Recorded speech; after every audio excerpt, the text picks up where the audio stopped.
Daming nang-hate kay Demi. Nung narinig nila yung mga past na live performance ni Demi, daming nang-hate sa kanya kasi nga puro tune daw. Pero dito malalaman natin.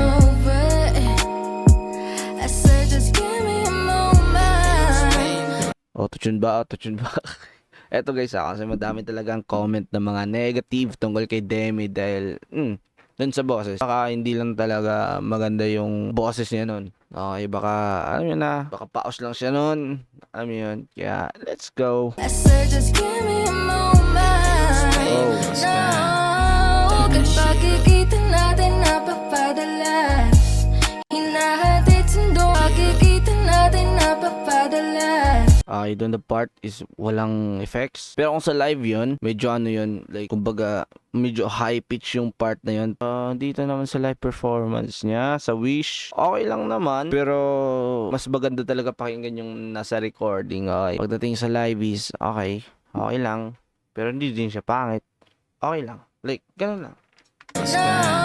Tapos yung boses ni Demi, wala, yung boses niya hindi din kagandahan talaga. Hindi siya boses na mga pangmalupitan na singer talaga. Just give me a moment. Pagkikita natin napapadalas, hinahatid sundo mo pa ako sa tapat kahit hindi naman dapat. Halik pang pasasalamat. No, first I was good, you being my homebody. When we're back to my sofa, is your body. Yung voiceover niya medyo malakas. Till I no longer wanna be just your shawty, and I only want nobody but you. First I was good, you being my homebody. When we're back to my sofa, is your body. Till I no longer wanna be just your shawty, and I only want nobody Ikaw, but Madman Stan. you. Nobody but you. I slide kahit late night. Hindi ko din alam kung ano bakit, pati paano sumakay kung may same flight. Kung di pa nga hawakan nyo kami, kaya malamang iwan na ako ng 8 mile.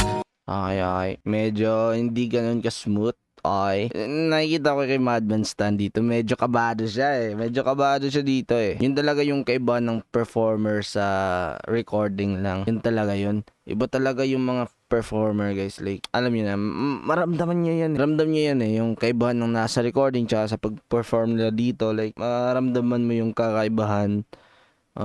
May mga ibang song na sa recording medyo, hindi siya ganun kaano. Pero pag live is wow. May ganun. May mga music na mas pinalupit pagdating sa live. Pero dito is parang medyo nag-lay low pagdating sa live. Your shawty, and I only want nobody but you. Nobody but you. I slide kahit late night. Hindi ko din alam kung ano bakit, pati paano sumakay kung may same flight. Kung di pa nga hawakan nyo kami, kaya malamang iwan na ako ng 8 mile. Pati mga piling sa sarili na mag-ingat, nalimutan na wala din na same vibe. Yeah, no one waste time. Sana di ka umalis. Second nandiyan ka, papunta na ako. Kung meron plano kay Ines, kasi siya baka pwede pa magbago. Alam ko naman na ayaw mo na rin na stress, kasi sino ba naman ako para magloko. Mga pangyayari sa paligid mabilis, pero alam ko dito basta-basta maglaho. First I was good, you being my homebody. When we're back to my Medyo kulang talaga sa linis. Like, yung smoothness ng pagra-rap dito ni Stan is medyo magkaiba siya pagdating sa recording compared dito. Like, man, para sa akin is medyo hindi ganun kalakas yung performance nila dito. Pero hindi din siya pangit guys. Okay. Pero alam niyo na, na-expect ko lang kasi na mas, alam niyo yun, mas grabe yung live compare sa recording. Kasi tulad ni Flo G, tulad ni Skastagli, pag nag-perform, alam niyo yun, pag nasa recording, pagdating sa live is mas liliyab, alam mo yun. Yun lang yung expect ko. sofa, is your body. Till I no longer